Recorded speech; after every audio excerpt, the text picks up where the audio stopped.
Hello friends, welcome to our channel Chalchitra. তো প্রত্যেকে কেমন আছো? খুব আশা করছি খুব ভালো আছো। আজকে হচ্ছে তোমার আজকের দিনটা ছিল তোমার সরস্বতী পুজো। তো প্রত্যেককে জানাচ্ছি শুভ সরস্বতী পুজো। আশা করছি সবাই খুব আনন্দে কাটিয়েছো দিনটা। আমিও খুব আনন্দে কাটিয়েছি। তো বেরোতাম না, বেরিয়েছি আমার ছেলের জন্য। আমার ছেলের যেহেতু এটা প্রথম পুজো, সরস্বতী পুজো, তো আজকের দিনটা না বেরোলেই না নয়। এই দিনগুলোতে ও অনেক প্রচুর মজা করবে সামনের দিনগুলোতে। তো আমি চেষ্টা করেছি যে ওকে আমার এই প্রথম বছরটা একটা ছোট্ট কিছু মানে উপহার দেওয়ার। তো এখন আমরা বেরিয়েছি সেজে গুজে। তো দেখতে থাকো, অবশ্যই ভালো লাগবে। তো বেশি কোথাও যাইনি, গিয়েছিলাম আমার যেসব টিচার ছিল সবার বাড়িতেই তো পুজো হয়, সরস্বতী পুজো। তো তাদের সাথেও দেখা হয়ে গেল। আমার ছেলেরও কিছু সরস্বতী ঠাকুর, সরস্বতী মূর্তি দেখা হয়ে যাবে, কিছু পুজো দেখা হয়ে যাবে। তো সেই হিসাবেই বেরোনো। তো বাড়ির রান্না বান্না কাজকর্ম সেরে খেয়ে দিয়ে ছেলেকে নিয়ে এই 1:30-2 নাগাদ বেরিয়েছি। তো বুঝতেই পারো সাংসারিক মানুষ আমি। তো সংসারের কাজকর্ম করে তারপর বেরিয়েছি। আর এটা হচ্ছে আমাদের পাড়ার পুজো। যে ছোট্ট প্যান্ডেলটা দেখছো, এটা হচ্ছে আমাদের পাড়ার পুজো।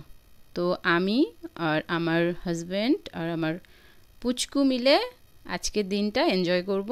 চলো আমাদের সাথে দেখতে থাকো। আর যারা এখনও চ্যানেলটি সাবস্ক্রাইব করোনি তাদেরকেও বলবো খুব শীঘ্রই চ্যানেলটিকে সাবস্ক্রাইব করে দিও। আর অবশ্যই লাইক, কমেন্ট এবং শেয়ার করতে ভুলবে না। তো আমাদের পাড়ার প্যান্ডেল দেখার পর আমরা বেরিয়ে পড়েছি আমার গন্তব্যে। প্রত্যেক স্যারের বাড়িতে যাব। প্রত্যেক বলতে কি, আমার আশেপাশে যে কটা টিচার আছে তাদের বাড়িতেই যাব। আমার তো অনেক টিচার, তো সবার বাড়ি তো যাওয়া সম্ভব নয়। তো যারা কাছাকাছি আছে বাবুকে নিয়ে যেটুকু যাওয়া যায়।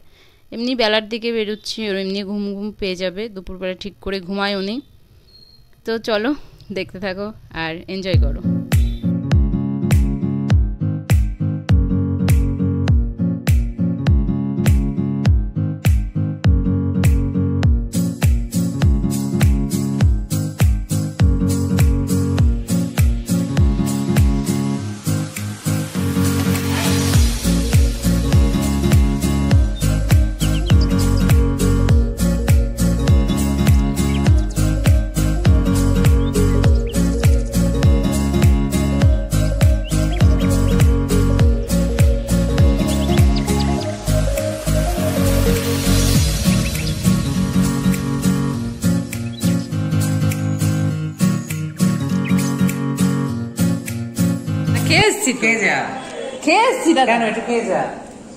তোমার এখানে আগে প্যান্ডেল হতো, এখন ছোট হয়ে গেছে।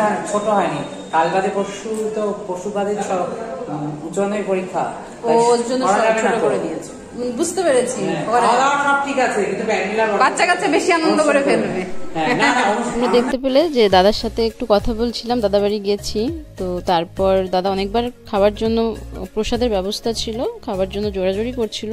আমরা যেহেতু খেয়ে বেরিয়েছি তো প্রসাদ নিইনি, বললাম দাদা একটু ফল প্রসাদ বা মিষ্টি যা হোক একটু দাও, তাই খাবো। তো দাদা তাই মেনে নিল। তো আমরা তারপর সেখান থেকে দাদাকে প্রণাম করে বেরিয়ে আসলাম। তো এখন যাচ্ছি সবার, এর মধ্যে কয়েকজনের বাড়ি ঘোরা হয়ে গেছে, হয় না সবার কাছে ক্যামেরাটা অন করা যায় না সব জায়গায়। তো সেইভাবে 2 জায়গায় আরও ঘোরা আমাদের হয়ে গেছে। তো এখন আমরা একটু যাচ্ছি, রওনা হলাম, আবার ফিরছি বাড়ির দিকে। তো দেখো আর আমি শেষে কি ঠাকুর দেখলাম, সব ঠাকুরের পিকচার আমি তুলতে পারিনি। তো দাদা বাড়িতে আমি ঢুকেছি, দাদার ঠাকুরটাও আমি তুলতে পারিনি ভিডিও। হয় না, কথাবার্তা সামনাসামনি মানুষের সাথে দেখা হয়ে গেলে অনেক কথা বেরিয়ে আসে। তো সেই হিসাবে দাদার পিকচারটা তোলা হয়নি। আর যে কটা তুলেছি আমি ভিডিওর শেষে আমি তোমাদেরকে অবশ্যই পিকচারগুলো দিয়ে দেবো। আর ভিডিও দেখে কেমন লাগছে অবশ্যই কমেন্টে জানাবে। আর অবশ্যই ভবিষ্যতে আমার ভিডিওগুলো দেখবে। লাইক, কমেন্ট এবং সাবস্ক্রাইব করবে।